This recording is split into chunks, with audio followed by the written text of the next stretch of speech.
Pride and Prejudice, Episode 4, Chapter 19.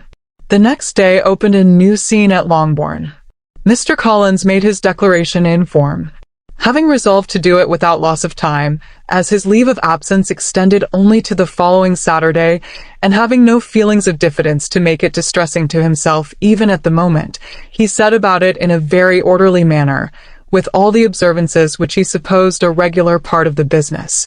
On finding Mrs. Bennet, Elizabeth, and one of the younger girls together, soon after breakfast, he addressed the mother in these words: "May I hope, madam, for your interest with your fair daughter Elizabeth, when I solicit for the honor of a private audience with her in the course of this morning?" Before Elizabeth had time for anything but a blush of surprise, Mrs. Bennet instantly answered, "Oh dear. Yes, certainly. I am sure Lizzie will be very happy. I am sure she can have no objection. Come, Kitty, I want you upstairs." And gathering her work together, she was hastening away, when Elizabeth called out, "Dear ma'am, do not go. I beg you will not go. Mr. Collins must excuse me. He can have nothing to say to me that anybody need not hear. I am going away myself." "No, no, nonsense, Lizzie. I desire you will stay where you are." And upon Elizabeth seeming really, with vexed and embarrassed looks, about to escape, she added, "Lizzie, I insist upon your staying and hearing Mr. Collins." Elizabeth would not oppose such an injunction, and a moment's consideration making her also sensible that it would be wisest to get it over as soon and as quietly as possible, she sat down again, and tried to conceal, by incessant employment, the feelings which were divided between distress and diversion. Mrs. Bennet and Kitty walked off, and as soon as they were gone Mr. Collins began, "Believe me, my dear Miss Elizabeth, that your modesty, so far from doing you any disservice, rather adds to your other perfections. You would have been less amiable in my eyes had there not been this little unwillingness, but allow me to assure you that I have your respected mother's permission for this address. You can hardly doubt the purport of my discourse, however your natural delicacy may lead you to dissemble. My attentions have been too marked to be mistaken. Almost as soon as I entered the house, I singled you out as the companion of my future life. But before I am run away with by my feelings on this subject, perhaps it will be advisable for me to state my reasons for marrying, and, moreover, for coming into Hertfordshire with the design of selecting a wife, as I certainly did. The idea of Mr. Collins, with all his solemn composure, being run away with by his feelings, made Elizabeth so near laughing that she could not use the short pause he allowed in any attempt to stop him farther, and he continued, "My reasons for marrying are, first, that I think it a right thing for every clergyman in easy circumstances like myself to set the example of matrimony in his parish.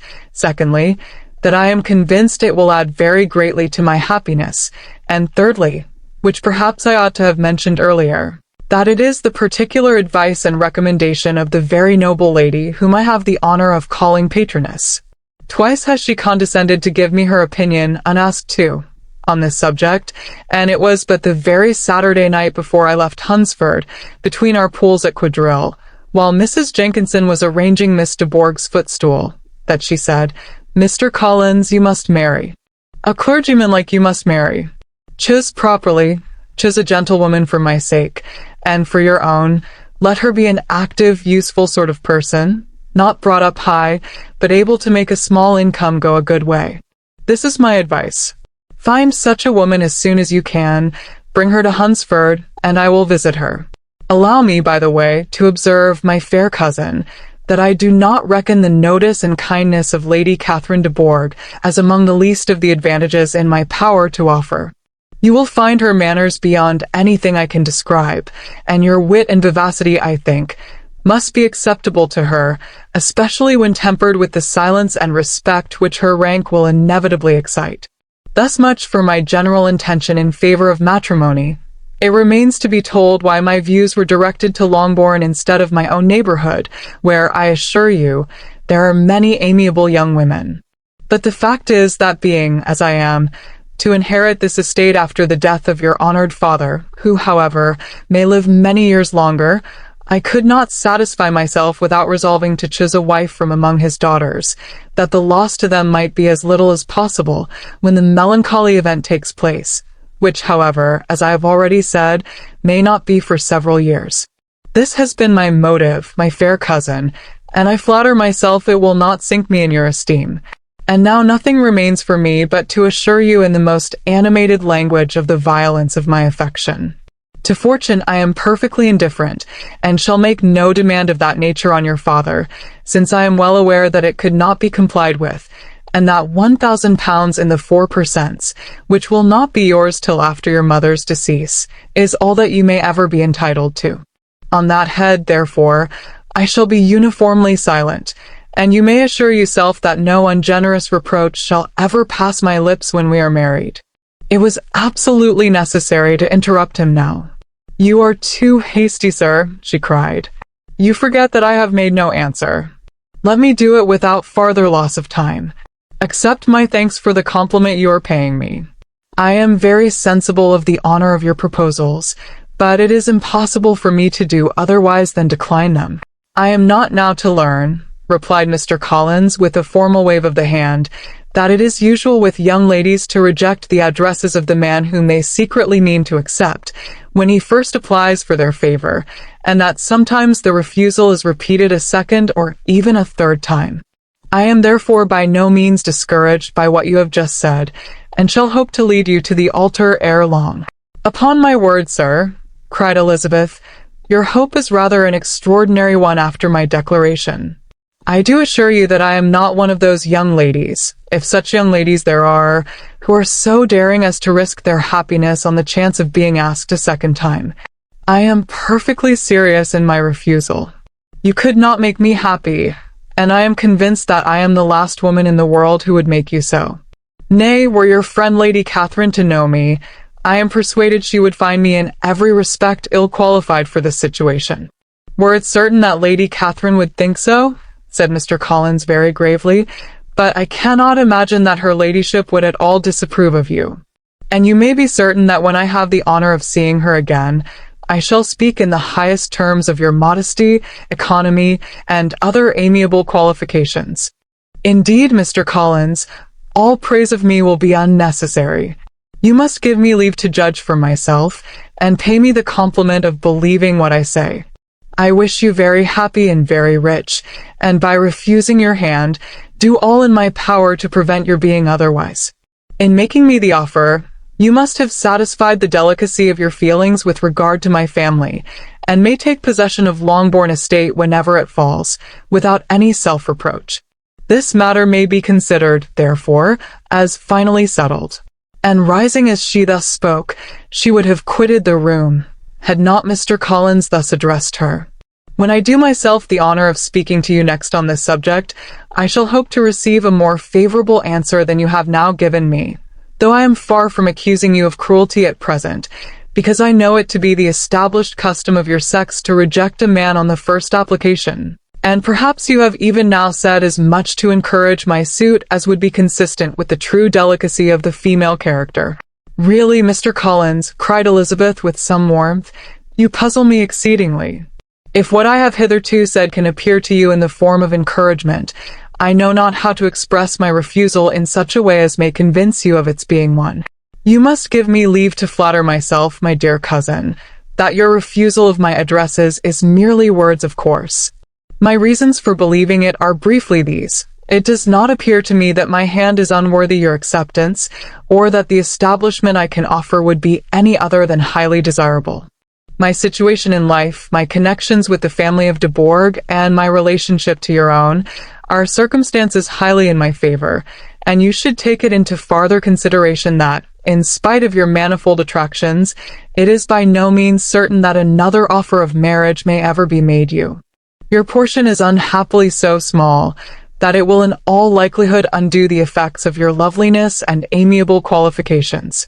As I must therefore conclude that you are not serious in your rejection of me, I shall choose to attribute it to your wish of increasing my love by suspense, according to the usual practice of elegant females. I do assure you, sir, that I have no pretension whatever to that kind of elegance which consists in tormenting a respectable man. I would rather be paid the compliment of being believed sincere. I thank you again and again for the honor you have done me in your proposals, but to accept them is absolutely impossible. My feelings in every respect forbid it. Can I speak plainer? Do not consider me now as an elegant female, intending to plague you, but as a rational creature, speaking the truth from her heart. You are uniformly charming, cried he with an air of awkward gallantry, and I am persuaded that, when sanctioned by the express authority of both your excellent parents, my proposals will not fail of being acceptable. To such perseverance in wilful self-deception Elizabeth would make no reply, and immediately and in silence withdrew, determined, if he persisted in considering her repeated refusals as flattering encouragement, to apply to her father, whose negative might be uttered in such a manner as must be decisive, and whose behavior at least could not be mistaken for the affectation and coquetry of an elegant female. Chapter 20. Mr. Collins was not left long to the silent contemplation of his successful love, for Mrs. Bennet, having dawdled about in the vestibule to watch for the end of the conference, no sooner saw Elizabeth open the door and with quick step pass her towards the staircase than she entered the breakfast-room and congratulated both him and herself in warm terms on the happy prospect of their nearer connection. Mr. Collins received and returned these felicitations with equal pleasure, and then proceeded to relate the particulars of their interview, with the result of which he trusted he had every reason to be satisfied, since the refusal which his cousin had steadfastly given him would naturally flow from her bashful modesty and the genuine delicacy of her character. This information, however, startled Mrs. Bennet. She would have been glad to be equally satisfied that her daughter had meant to encourage him by protesting against his proposals, but she dared not to believe it, and could not help saying so. "But depend upon it, Mr. Collins," she added, "that Lizzie shall be brought to reason.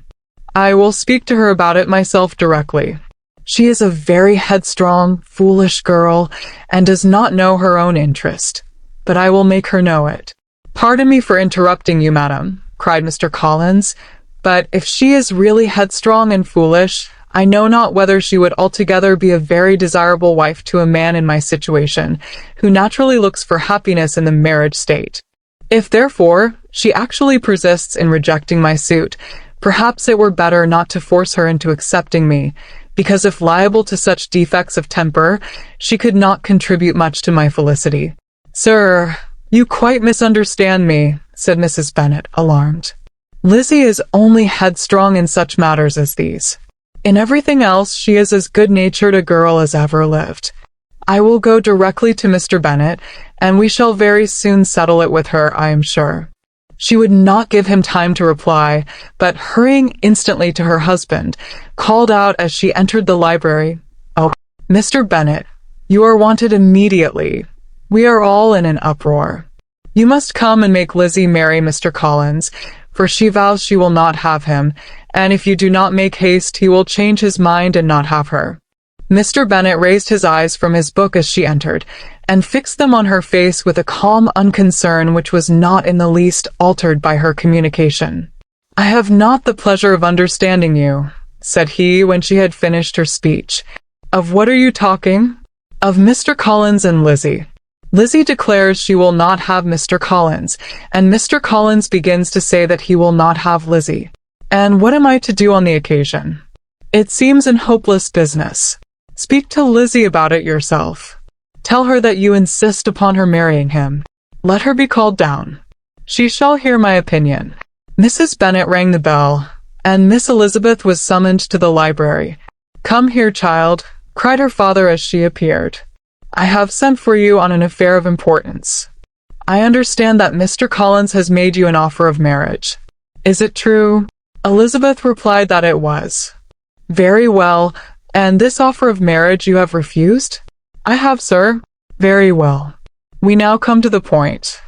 Your mother insists upon your accepting it. Is not it so, Mrs. Bennet?" "Yes, or I will never see her again." "An unhappy alternative is before you, Elizabeth. From this day you must be a stranger to one of your parents. Your mother will never see you again if you do not marry Mr. Collins, and I will never see you again if you do." Elizabeth could not but smile at such a conclusion of such a beginning, But Mrs. Bennet, who had persuaded herself that her husband regarded the affair as she wished, was excessively disappointed. "What do you mean, Mr. Bennet, by talking in this way? You promised me to insist upon her marrying him." "My dear," replied her husband, "I have two small favors to request. First, that you will allow me the free use of my understanding on the present occasion, and secondly, of my room. I shall be glad to have the library to myself as soon as may be." Not yet, however, in spite of her disappointment in her husband, did Mrs. Bennet give up the point. She talked to Elizabeth again and again, coaxed and threatened her by turns. She endeavored to secure Jane in her interest, but Jane, with all possible mildness, declined interfering, and Elizabeth, sometimes with real earnestness, and sometimes with playful gaiety, replied to her attacks.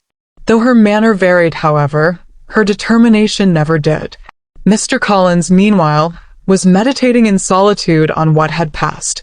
He thought too well of himself to comprehend on what motive his cousin could refuse him, and though his pride was hurt, he suffered in no other way.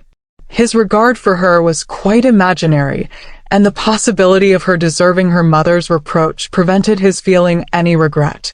While the family were in this confusion, Charlotte Lucas came to spend the day with them. She was met in the vestibule by Lydia, who, flying to her, cried in a half-whisper, "I am glad you are come, for there is such fun here.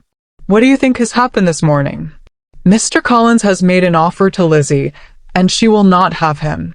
Charlotte had hardly time to answer before they were joined by Kitty, who came to tell the same news, and no sooner had they entered the breakfast-room, where Mrs. Bennet was alone, than she likewise began on the subject, calling on Miss Lucas for her compassion, and entreating her to persuade her friend Lizzie to comply with the wishes of all her family. "Pray do, my dear Miss Lucas," she added in a melancholy tone, "for nobody is on my side, nobody takes part with me. I am cruelly used, nobody feels for my poor nerves." Charlotte's reply was spared by the entrance of Jane and Elizabeth. "There she comes," continued Mrs. Bennet, looking as unconcerned as may be, and caring no more for us than if we were at York, provided she can have her own way. "But I tell you what, Miss Lizzie, if you take it into your head to go on refusing every offer of marriage in this way, you will never get a husband at all, and I am sure I do not know who is to maintain you when your father is dead. I shall not be able to keep you, and so I warn you. I have done with you from this very day. I told you in the library, you know, that I should never speak to you again, and you will find me as good as my word. I have no pleasure in talking to undutiful children. Not that I have much pleasure indeed in talking to anybody. People who suffer as I do from nervous complaints can have no great inclination for talking. Nobody can tell what I suffer. But it is always so. Those who do not complain are never pitied." Her daughters listened in silence to this effusion, sensible that any attempt to reason with or soothe her would only increase the irritation. She talked on, therefore, without interruption from any of them, till they were joined by Mr. Collins, who entered with an air more stately than usual, and on perceiving whom she said to the girls, "Now, I do insist upon it that you, all of you, hold your tongues and let Mr. Collins and me have a little conversation together." Elizabeth passed quietly out of the room. Jane and Kitty followed, but Lydia stood her ground, determined to hear all she could, and Charlotte, detained first by the civility of Mr. Collins, whose inquiries after herself and all her family were very minute, and then by a little curiosity, satisfied herself with walking to the window and pretending not to hear. In a doleful voice Mrs. Bennet thus began the projected conversation. "Oh, Mr. Collins." "My dear madam," replied he, "let us be forever silent on this point. Far be it from me," he presently continued, in a voice that marked his displeasure, "to resent the behavior of your daughter. Resignation to inevitable evils is the duty of us all, the peculiar duty of a young man who has been so fortunate as I have been in early preferment, and I trust one am resigned. Perhaps not the less so from feeling a doubt of my positive happiness had my fair cousin honored me with her hand, for I have often observed that resignation is never so perfect as when the blessing denied begins to lose somewhat of its value in our estimation. You will not, I hope, consider me as shewing any disrespect to your family, my dear madam, by thus withdrawing my pretensions to your daughter's favor, without having paid yourself and Mr. Bennet the compliment of requesting you to interpose your authority in my behalf. My conduct may, I fear, be objectionable in having accepted my dismission from your daughter's lips instead of your own, but we are all liable to error. I have certainly meant well through the whole affair. My object has been to secure an amiable companion for myself, with due consideration for the advantage of all your family, and if my manner has been at all reprehensible, I here beg leave to apologize. Chapter 21. The discussion of Mr. Collins's offer was now nearly at an end, and Elizabeth had only to suffer from the uncomfortable feelings necessarily attending it, and occasionally from some peevish allusion of her mother. As for the gentleman himself, his feelings were chiefly expressed, not by embarrassment or dejection, or by trying to avoid her, but by stiffness of manner and resentful silence. He scarcely ever spoke to her, and the assiduous attentions which he had been so sensible of himself were transferred for the rest of the day to Miss Lucas, whose civility in listening to him was a seasonable relief to them all, and especially to her friend. The morrow produced no abatement of Mrs. Bennet's ill humour or ill health. Mr. Collins was also in the same state of angry pride. Elizabeth had hoped that his resentment might shorten his visit, but his plan did not appear in the least affected by it. He was always to have gone on Saturday, and to Saturday he still meant to stay. After breakfast, the girls walked to Meryton, to inquire if Mr. Wickham were returned, and to lament over his absence from the Netherfield ball. He joined them on their entering the town, and attended them to their aunt's, where his regret and vexation, and the concern of everybody, was well talked over. To Elizabeth, however, he voluntarily acknowledged that the necessity of his absence had been self-imposed. I found, said he, as the time drew near, that I had better not meet Mr. Darcy, that to be in the same room, the same party with him for so many hours together, might be more than I could bear, and that scenes might arise unpleasant to more than myself. She highly approved his forbearance, and they had leisure for a full discussion of it, and for all the commendation which they civilly bestowed on each other, as Wickham and another officer walked back with them to Longbourn, and during the walk he particularly attended to her. His accompanying them was a double advantage. She felt all the compliment it offered to herself, and it was most acceptable as an occasion of introducing him to her father and mother. Soon after their return a letter was delivered to Miss Bennet. It came from Netherfield, and was opened immediately. The envelope contained a sheet of elegant little hot-pressed paper, well covered with a lady's fair, flowing hand, and Elizabeth saw her sister's countenance change as she read it, and saw her dwelling intently on some particular passages. Jane recollected herself soon, and putting the letter away, tried to join with her usual cheerfulness in the general conversation. But Elizabeth felt an anxiety on the subject, which drew off her attention even from Wickham, and no sooner had he and his companion taken leave, than a glance from Jane invited her to follow her upstairs. When they had gained their own room, Jane, taking out the letter, said, "This is from Caroline Bingley. What it contains has surprised me a good deal. The whole party have left Netherfield by this time, and are on their way to town, and without any intention of coming back again. You shall hear what she says." She then read the first sentence aloud, which comprised the information of their having just resolved to follow their brother to town directly, and of their meaning to dine that day in Grosvenor Street, where Mr. Hurst had a house. The next was in these words: "I do not pretend to regret anything I shall leave in Hertfordshire except your society, my dearest friend, but we will hope, at some future period, to enjoy many returns of the delightful intercourse we have known, and in the meanwhile may lessen the pain of separation by a very frequent and most unreserved correspondence. I depend on you for that." To these high-flown expressions Elizabeth listened with all the insensibility of distrust, and though the suddenness of their removal surprised her, she saw nothing in it really to lament. It was not to be supposed that their absence from Netherfield would prevent Mr. Bingley's being there, and as to the loss of their society, she was persuaded that Jane must soon cease to regard it in the enjoyment of his. "It is unlucky," said she, after a short pause, "that you should not be able to see your friends before they leave the country. But may we not hope that the period of future happiness to which Miss Bingley looks forward may arrive earlier than she is aware, and that the delightful intercourse you have known as friends will be renewed with yet greater satisfaction as sisters? Mr. Bingley will not be detained in London by them. Caroline decidedly says that none of the party will return into Hertfordshire this winter. I will read it to you. When my brother left us yesterday, he imagined that the business which took him to London might be concluded in 3 or 4 days, but as we are certain it cannot be so, and at the same time convinced that when Charles gets to town he will be in no hurry to leave it again, we have determined on following him thither, that he may not be obliged to spend his vacant hours in a comfortless hotel. Many of my acquaintance are already there for the winter. I wish I could hear that you, my dearest friend, had any intention of making one in the crowd, but of that I despair. I sincerely hope your Christmas in Hertfordshire may abound in the gaieties which that season generally brings, and that your beaux will be so numerous as to prevent your feeling the loss of the 3 of whom we shall deprive you. It is evident by this, added Jane, that he comes back no more this winter. It is only evident that Miss Bingley does not mean he should. Why will you think so? It must be his own doing. He is his own master. But you do not know all. I will read you the passage which particularly hurts me. I will have no reserves from you.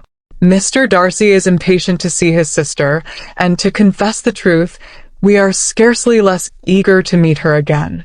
I really do not think Georgiana Darcy has her equal for beauty, elegance, and accomplishments, and the affection she inspires in Louisa and myself is heightened into something still more interesting, from the hope we dare to entertain of her being hereafter our sister. I do not know whether I ever before mentioned to you my feelings on this subject, but I will not leave the country without confiding them, and I trust you will not esteem them unreasonable. My brother admires her greatly already. He will have frequent opportunity now of seeing her on the most intimate footing. Her relations all wish the connection as much as his own, and a sister's partiality is not misleading me, I think, when I call Charles most capable of engaging any woman's heart. With all these circumstances to favor an attachment, and nothing to prevent it, am I wrong, my dearest Jane, in indulging the hope of an event which will secure the happiness of so many? What think you of this sentence, my dear Lizzie? Said Jane as she finished it. Is it not clear enough? Does it not expressly declare that Caroline neither expects nor wishes me to be her sister, that she is perfectly convinced of her brother's indifference, and that if she suspects the nature of my feelings for him, she means, most kindly, to put me on my guard? Can there be any other opinion on the subject? Yes, there can, for mine is totally different. Will you hear it? Most willingly. You shall have it in few words. Miss Bingley sees that her brother is in love with you, and wants him to marry Miss Darcy.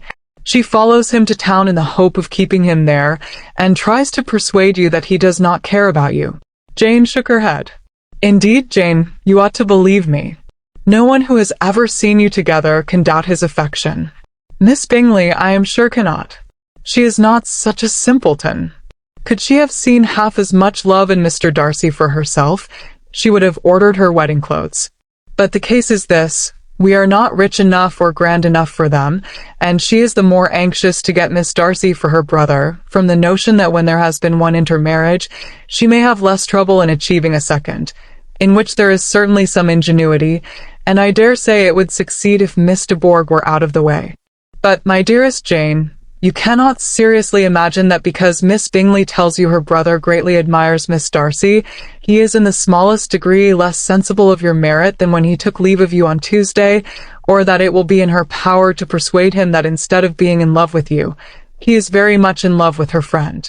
If we thought alike of Miss Bingley, replied Jane, your representation of all this might make me quite easy. But I know the foundation is unjust. Caroline is incapable of willfully deceiving anyone, and all that I can hope in this case is that she has deceived herself. That is right. You could not have started a more happy idea, since you will not take comfort in mine. Believe her to be deceived, by all means. You have now done your duty by her, and must fret no longer. But, my dear sister, can I be happy, even supposing the best, in accepting a man whose sisters and friends are all wishing him to marry elsewhere? You must decide for yourself, said Elizabeth. And if, upon mature deliberation, you find that the misery of disobliging his two sisters is more than equivalent to the happiness of being his wife, I advise you by all means to refuse him." "How can you talk so?" said Jane, faintly smiling. "You must know that though I should be exceedingly grieved at their disapprobation, I could not hesitate. I did not think you would, and that being the case, I cannot consider your situation with much compassion. But if he returns no more this winter, my choice will never be required. 1,000 things may arise in 6 months."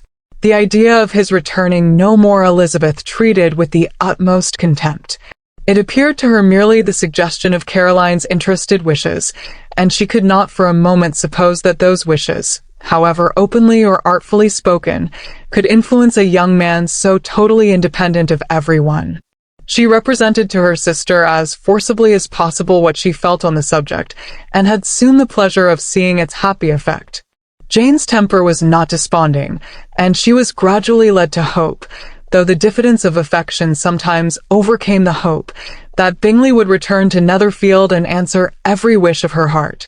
They agreed that Mrs. Bennet should only hear of the departure of the family without being alarmed on the score of the gentleman's conduct, but even this partial communication gave her a great deal of concern, and she bewailed it as exceedingly unlucky that the ladies should happen to go away just as they were all getting so intimate together. After lamenting it, however, at some length, she had the consolation of thinking that Mr. Bingley would be soon down again and soon dining at Longbourn, and the conclusion of all was the comfortable declaration that, though he had been invited only to a family dinner, she would take care to have 2 full courses. Chapter 22. The Bennets were engaged to dine with the Lucases, and again during the chief of the day was Miss Lucas so kind as to listen to Mr. Collins. Elizabeth took an opportunity of thanking her. "It keeps him in good humour," said she, "and I am more obliged to you than I can express." Charlotte assured her friend of her satisfaction in being useful, and that it amply repaid her for the little sacrifice of her time. This was very amiable, but Charlotte's kindness extended farther than Elizabeth had any conception of. Its object was nothing else than to secure her from any return of Mr. Collins's addresses, by engaging them towards herself. Such was Miss Lucas's scheme, and appearances were so favourable that when they parted at night she would have felt almost sure of success if he had not been to leave Hertfordshire so very soon. But here she did injustice to the fire and independence of his character, for it led him to escape out of Longbourn House the next morning with admirable slyness, and hasten to Lucas Lodge to throw himself at her feet. He was anxious to avoid the notice of his cousins, from a conviction that if they saw him depart, they could not fail to conjecture his design, and he was not willing to have the attempt known till its success could be known likewise, for though feeling almost secure, and with reason, for Charlotte had been tolerably encouraging, he was comparatively diffident since the adventure of Wednesday. His reception, however, was of the most flattering kind. Miss Lucas perceived him from an upper window as he walked towards the house, and instantly set out to meet him accidentally in the lane. But little had she dared to hope that so much love and eloquence awaited her there. In as short a time as Mr. Collins's long speeches would allow, everything was settled between them to the satisfaction of both, and as they entered the house he earnestly entreated her to name the day that was to make him the happiest of men, and though such a solicitation must be waived for the present, the lady felt no inclination to trifle with his happiness. The stupidity with which he was favoured by nature must guard his courtship from any charm that could make a woman wish for its continuance, and Miss Lucas, who accepted him solely from the pure and disinterested desire of an establishment, cared not how soon that establishment were gained. Sir William and Lady Lucas were speedily applied to for their consent, and it was bestowed with a most joyful alacrity. Mr. Collins's present circumstances made it a most eligible match for their daughter, to whom they could give little fortune, and his prospects of future wealth were exceedingly fair. Lady Lucas began directly to calculate, with more interest than the matter had ever excited before, how many years longer Mr. Bennet was likely to live, and Sir William gave it as his decided opinion that, whenever Mr. Collins should be in possession of the Longbourn estate, it would be highly expedient that both he and his wife should make their appearance at St. James's. The whole family, in short, were properly overjoyed on the occasion. The younger girls formed hopes of coming out a year or two sooner than they might otherwise have done, and the boys were relieved from their apprehension of Charlotte's dying an old maid. Charlotte herself was tolerably composed. She had gained her point, and had time to consider of it. Her reflections were in general satisfactory. Mr. Collins, to be sure, was neither sensible nor agreeable. His society was irksome, and his attachment to her must be imaginary. But still he would be her husband. Without thinking highly either of men or of matrimony, marriage had always been her object. It was the only honorable provision for well-educated young women of small fortune, and however uncertain of giving happiness, must be their pleasantest preservative from want. This preservative she had now obtained, and at the age of 27, without having ever been handsome, she felt all the good luck of it. The least agreeable circumstance in the business was the surprise it must occasion to Elizabeth Bennet, whose friendship she valued beyond that of any other person. Elizabeth would wonder, and probably would blame her, and though her resolution was not to be shaken, her feelings must be hurt by such disapprobation. She resolved to give her the information herself, and therefore charged Mr. Collins, when he returned to Longbourn to dinner, to drop no hint of what had passed before any of the family. A promise of secrecy was of course very dutifully given, but it could not be kept without difficulty, for the curiosity excited by his long absence burst forth in such very direct questions on his return as required some ingenuity to evade, and he was at the same time exercising great self-denial, for he was longing to publish his prosperous love. As he was to begin his journey too early on the morrow to see any of the family, the ceremony of leave-taking was performed when the ladies moved for the night, and Mrs. Bennet, with great politeness and cordiality, said how happy they should be to see him at Longbourn again, whenever his other engagements might allow him to visit them. "My dear madam," he replied, "this invitation is particularly gratifying, because it is what I have been hoping to receive, and you may be very certain that I shall avail myself of it as soon as possible." They were all astonished, and Mr. Bennet, who could by no means wish for so speedy a return, immediately said, "But is there not danger of Lady Catherine's disapprobation here, my good sir? You had better neglect your relations than run the risk of offending your patroness."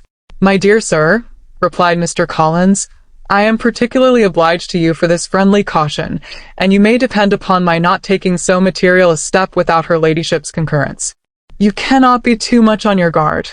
Risk anything rather than her displeasure, and if you find it likely to be raised by your coming to us again, which I should think exceedingly probable, stay quietly at home, and be satisfied that we shall take no offense. Believe me, my dear sir, my gratitude is warmly excited by such affectionate attention, and depend upon it, you will speedily receive from me a letter of thanks for this, as well as for every other mark of your regard during my stay in Hertfordshire. As for my fair cousins, though my absence may not be long enough to render it necessary, I shall now take the liberty of wishing them health and happiness, not excepting my cousin Elizabeth." With proper civilities the ladies then withdrew, all of them equally surprised to find that he meditated a quick return. Mrs. Bennet wished to understand by it that he thought of paying his addresses to one of her younger girls, and Mary might have been prevailed on to accept him. She rated his abilities much higher than any of the others. There was a solidity in his reflections which often struck her, and though by no means so clever as herself, she thought that if encouraged to read and improve himself by such an example as hers, he might become a very agreeable companion. But on the following morning, every hope of this kind was done away. Miss Lucas called soon after breakfast, and in a private conference with Elizabeth related the event of the day before. The possibility of Mr. Collins's fancying himself in love with her friend had once occurred to Elizabeth within the last day or two, but that Charlotte could encourage him seemed almost as far from possibility as that she could encourage him herself, and her astonishment was consequently so great as to overcome at first the bounds of decorum, and she could not help crying out, "Engaged to Mr. Collins? My dear Charlotte, impossible!" The steady countenance which Miss Lucas had commanded in telling her story gave way to a momentary confusion here on receiving so direct a reproach, though, as it was no more than she expected, she soon regained her composure and calmly replied, "Why should you be surprised, my dear Eliza? Do you think it incredible that Mr. Collins should be able to procure any woman's good opinion, because he was not so happy as to succeed with you? But Elizabeth had now recollected herself, and making a strong effort for it, was able to assure her with tolerable firmness that the prospect of their relationship was highly grateful to her, and that she wished her all imaginable happiness. "I see what you are feeling," replied Charlotte. "You must be surprised, very much surprised, so lately as Mr. Collins was wishing to marry you. But when you have had time to think it all over, I hope you will be satisfied with what I have done. I am not romantic, I never was.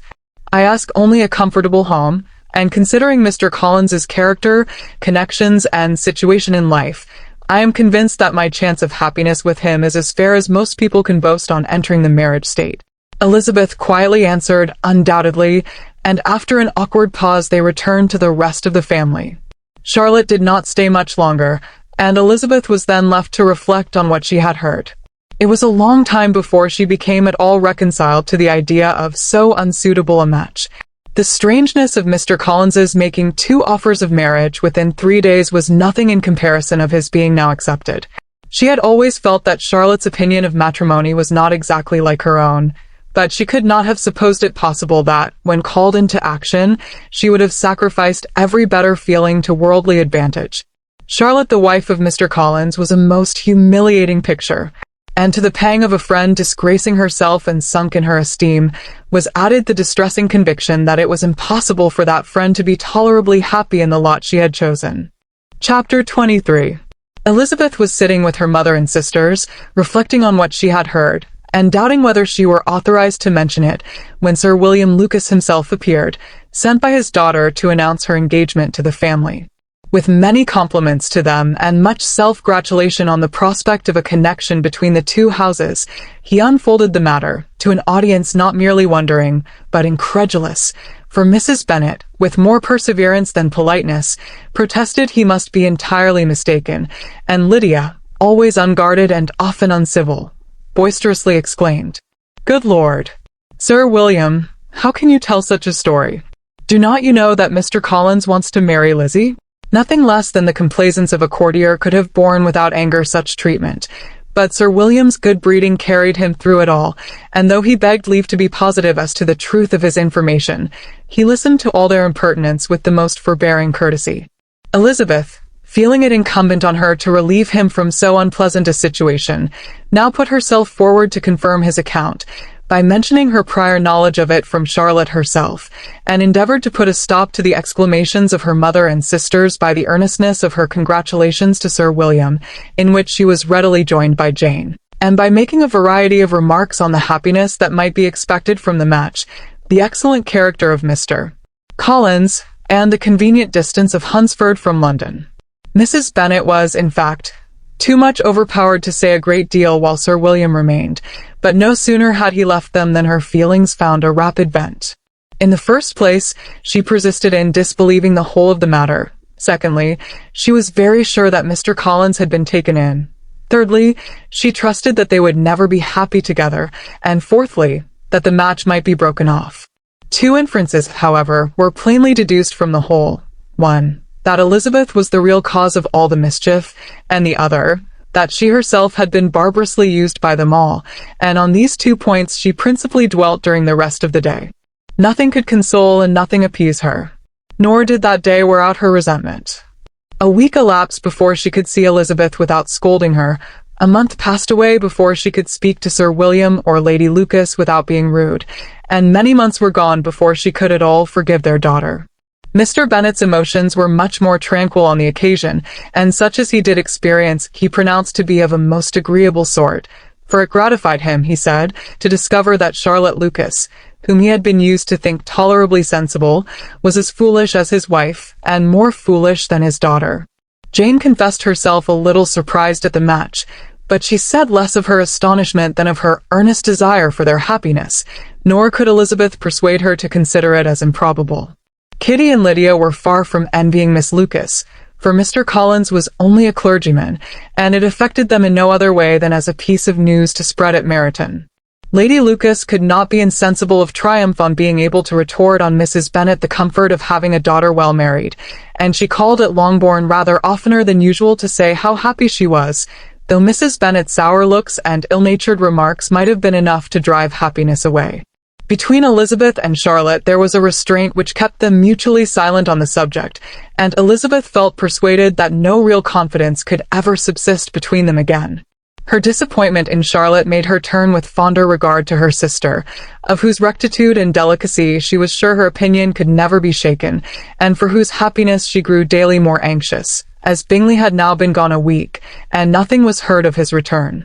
Jane had sent Caroline an early answer to her letter, and was counting the days till she might reasonably hope to hear again.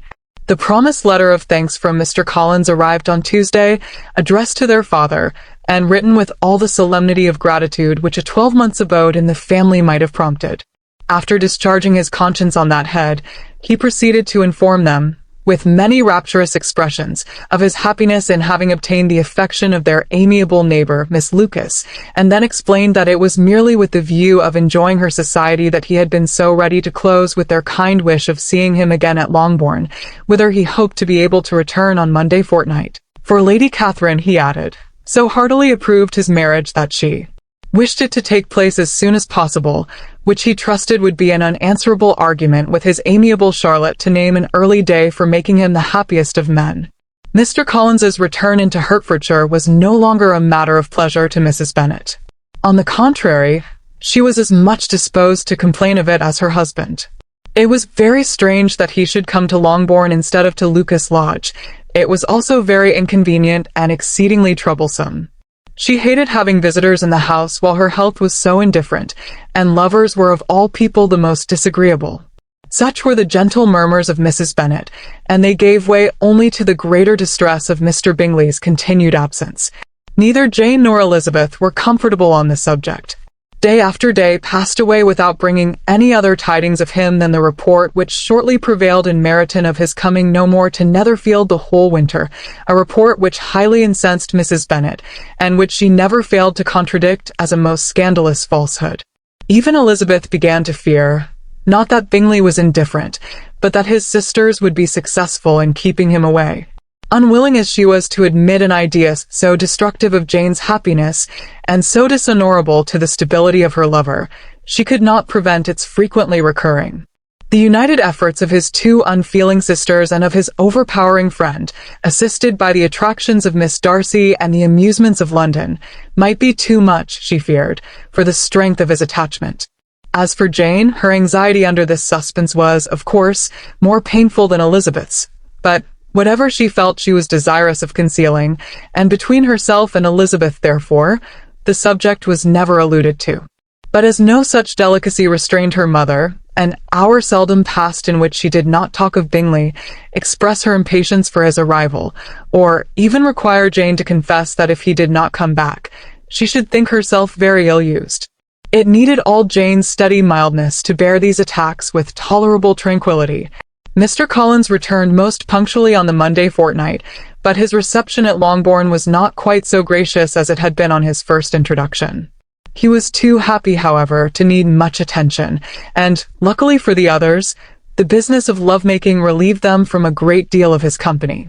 The chief of every day was spent by him at Lucas Lodge, and he sometimes returned to Longbourn only in time to make an apology for his absence before the family went to bed. Mrs. Bennet was really in a most pitiable state.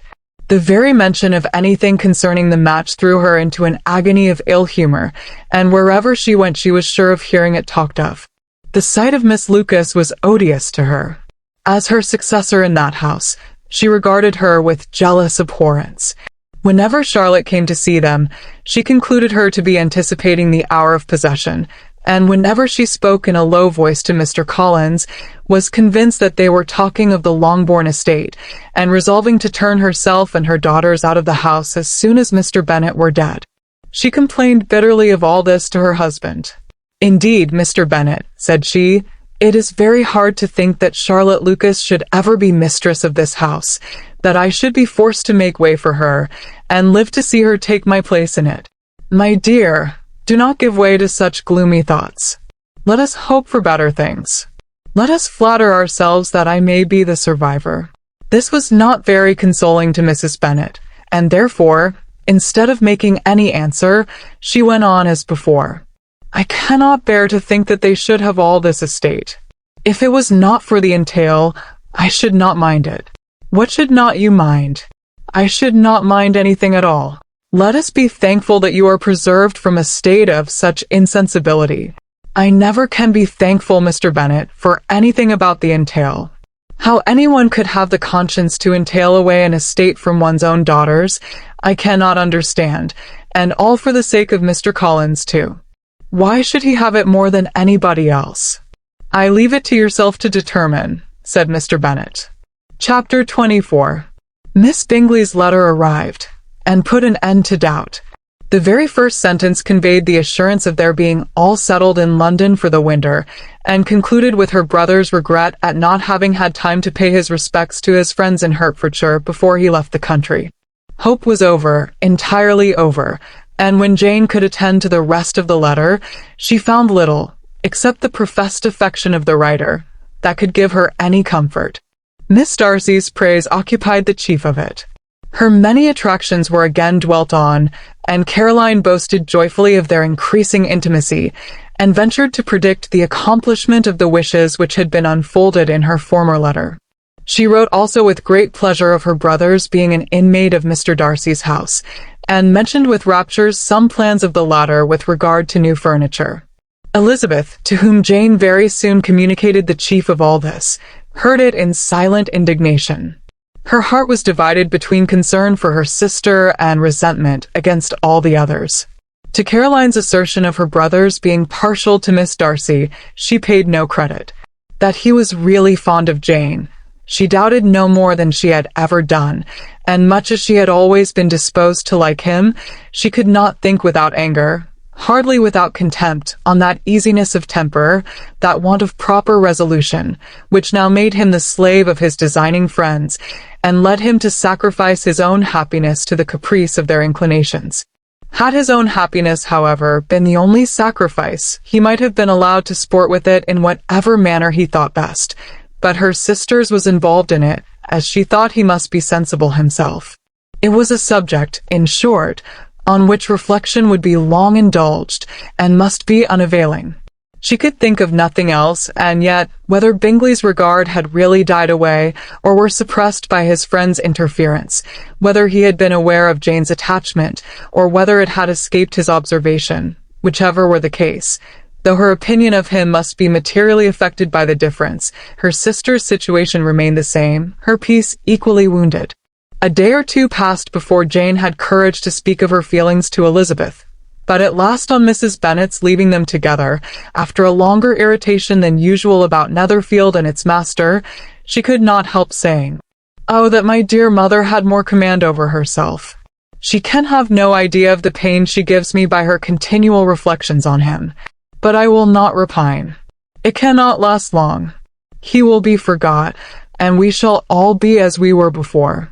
Elizabeth looked at her sister with incredulous solicitude, but said nothing. "You doubt me," cried Jane, slightly coloring. "Indeed, you have no reason. He may live in my memory as the most amiable man of my acquaintance, but that is all. I have nothing either to hope or fear, and nothing to reproach him with. Thank God, I have not that pain.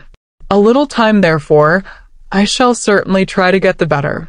With a stronger voice she soon added, "I have this comfort immediately, that it has not been more than an error of fancy on my side, and that it has done no harm to anyone but myself." "My dear Jane," exclaimed Elizabeth, "you are too good. Your sweetness and disinterestedness are really angelic. I do not know what to say to you. I feel as if I had never done you justice, or loved you as you deserve." Miss Bennet eagerly disclaimed all extraordinary merit, and threw back the praise on her sister's warm affection. "Nay," said Elizabeth, "this is not fair. You wish to think all the world respectable, and are hurt if I speak ill of anybody. I only want to think you perfect, and you set yourself against it. Do not be afraid of my running into any excess, of my encroaching on your privilege of universal goodwill. You need not. There are few people whom I really love, and still fewer of whom I think well. The more I see of the world, the more am I dissatisfied with it, and every day confirms my belief of the inconsistency of all human characters, and of the little dependence that can be placed on the appearance of either merit or sense. I have met with two instances lately. One I will not mention, the other is Charlotte's marriage. It is unaccountable. In every view, it is unaccountable. My dear Lizzie, do not give way to such feelings as these. They will ruin your happiness. You do not make allowance enough for difference of situation and temper. Consider Mr. Collins's respectability and Charlotte's prudent, steady character. Remember that she is one of a large family, that as to fortune it is a most eligible match, and be ready to believe, for everybody's sake, that she may feel something like regard and esteem for our cousin. To oblige you, I would try to believe almost anything, but no one else could be benefited by such a belief as this, for were I persuaded that Charlotte had any regard for him, I should only think worse of her understanding than I now do of her heart. My dear Jane, Mr. Collins is a conceited, pompous, narrow-minded, silly man.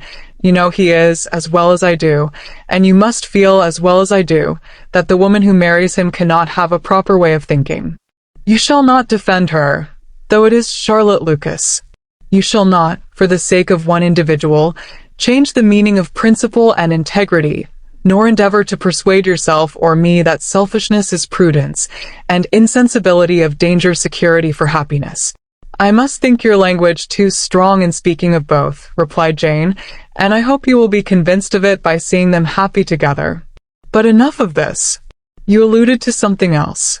You mentioned two instances. I cannot misunderstand you, but I entreat you, dear Lizzie, not to pain me by thinking that person to blame and saying your opinion of him is sunk. We must not be so ready to fancy ourselves intentionally injured. We must not expect a lively young man to be always so guarded and circumspect. It is very often nothing but our own vanity that deceives us. Women fancy admiration means more than it does, and men take care that they should. If it is designedly done, they cannot be justified, but I have no idea of there being so much design in the world as some persons imagine. I am far from attributing any part of Mr. Bingley's conduct to design, said Elizabeth, but without scheming to do wrong or to make others unhappy, there may be error and there may be misery. Thoughtlessness, want of attention to other people's feelings, and want of resolution will do the business. And do you impute it to either of those? Yes, to the last. But if I go on, I shall displease you by saying what I think of persons you esteem. Stop me whilst you can.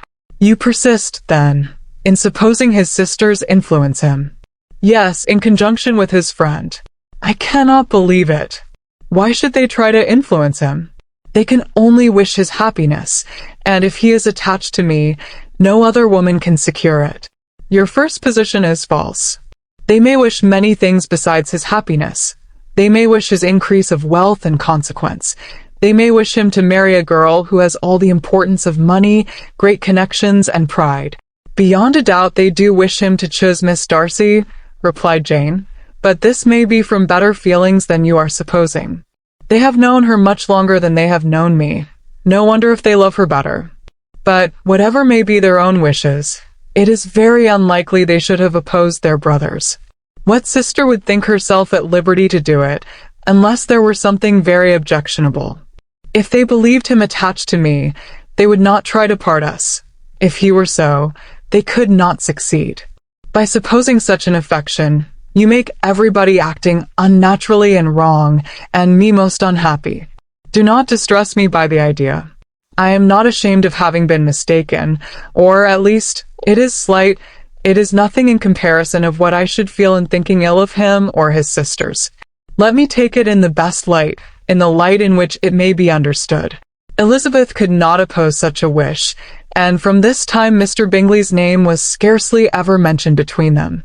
Mrs. Bennet still continued to wonder and repine at his returning no more, and though a day seldom passed in which Elizabeth did not account for it clearly, there seemed little chance of her ever considering it with less perplexity. Her daughter endeavored to convince her of what she did not believe herself, that his attentions to Jane had been merely the effect of a common and transient liking, which ceased when he saw her no more.